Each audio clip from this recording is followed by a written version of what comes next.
I'll try not to swear. This whole issue is just ridiculous. It just goes on and just get it done. It's just crazy.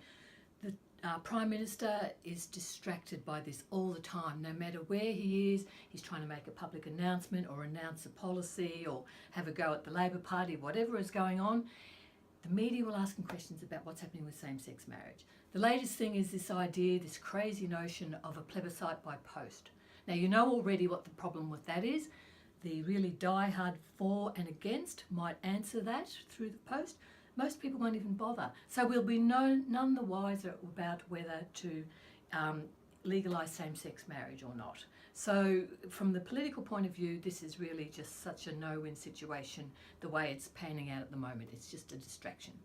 Secondly, the people who support in the institution of marriage for heterosexual people, they're actually missing an opportunity, I think. If you look at what David Cameron said, the Conservative Prime Minister of the UK, over the years, from about 2010 onwards, he said that marriage is a great institution.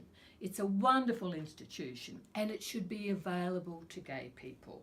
So he wasn't just talking about the issues to do with social justice and equality. He was actually saying people have the opportunity to make a commitment in public and that should be celebrated. So why are the people who are so strongly opposed to same-sex marriage doing this? I don't understand it.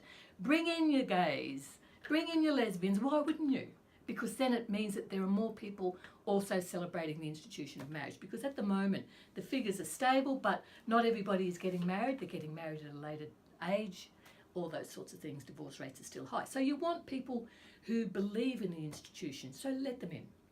The third point I'd like to make is people are missing the huge economic opportunity of not permitting gay and lesbian weddings.